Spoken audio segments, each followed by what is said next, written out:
안녕하세요. 김심리입니다. 심리학을 한 문장으로 정의한다면 무엇이라고 생각하시나요? 저번 영상에서 말씀드린 것처럼 심리학은 인간의 행동과 정신에 대한 과학적 탐구입니다. 이를 더 짧게 줄이면 심리학은 과학이다 라고 할 수 있겠네요. 오늘은 왜 심리학이 과학인지 알려드리고자 합니다. 그렇다면 과학이란 무엇일까요? 과학은 언제 어디서든 조건이 동일하다면 똑같이 적용되는 법칙을 탐구하는 학문이라 할 수 있습니다. 더 쉽게 풀어보자면 자연에서 인과관계를 찾는 것이죠. 인과관계란 원인 A로 인해 결과 B가 발생한다는 논리입니다. 불에 물을 끼얹었더니 불이 꺼지고 우리 팀에 야수가 있으니 지는 현상들 말입니다. 그런데 과학에서 찾고자 하는 법칙은 쉽게 찾을 수 없습니다. 결과 B에 영향을 줄 수 있는 요소들이 매우 많기 때문이죠. 사과나무를 예로 들어봅시다. 김심리가 사과나무 씨앗을 흙에 심었더니 1년 뒤에 사과나무가 자랍니다. 그것을 본 김심리는 다시 한번 씨앗을 흙에 심어봅니다. 놀랍게도 그 다음 해에 새로운 사과나무가 자랍니다. 이때 김심리는 씨앗을 흙에 심으면 나무가 자라는구나 라고 생각하죠. 일종의 인과관계를 찾은 셈입니다. 그래서 그는 사과나무를 자신의 집 앞에 심습니다. 그러나 다음 해가 되어서도 그 다음 해가 되어서도 사과나무는 열리지 않았습니다. 왜 그런 것일까요? 바로 그가 찾은 법칙이 불완전하기 때문입니다.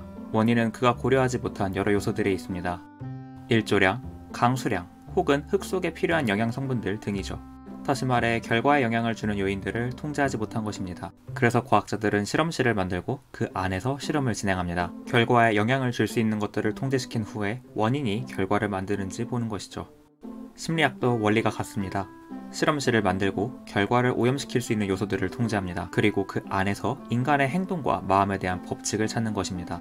더욱이 심리학은 인간과 관련된 법칙을 찾는 것인 만큼 실험 설계가 매우 중요합니다.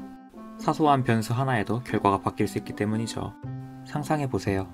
실험을 진행하는데 주변에서 여러 사람들이 돌아다니는 상황. 참가자는 그 상황에 어떻게 반응할까요? 사람마다 각기 다르게 반응할 것이고 이는 실험 결과를 왜곡할 것입니다. 이를 방지하기 위해 복잡한 설계가 들어가고 코딩을 사용하기도 합니다. 프로그래밍을 통한 과제 수행은 인간의 반응을 기계적으로 측정해주기 때문이죠. 실험을 통해 데이터를 모은 심리학자는 통계 분석을 실시합니다. 자신이 세운 가설이 맞는지, 그리고 그 가설을 하나의 법칙으로 일반화할 수 있는지 확인하는 것이죠.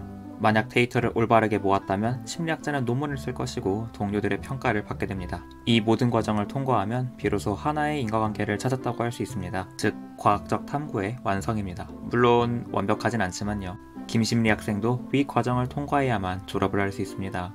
네, 이로써 심리학이 왜 과학인지에 대해서 설명드렸습니다. 다만 현대 물리학도 이론 물리학을 실제로 증명하는 사례가 많이 있듯이 심리학도 반드시 실험을 진행하는 것은 아닙니다. 기초심리학인 지각이나 인지 영역을 탐구할 때 실험을 주로 진행하며 응용심리학은 그 외의 방법을 쓰기도 합니다. 실험이 불가능한 상황들이 있기 때문입니다. 그럼에도 실험적 증명을 매우 중요하게 생각하는 학문이기에 오늘 소개해드렸습니다. 그럼 오늘의 영상은 여기까지입니다. 다음에 봐요. 안녕!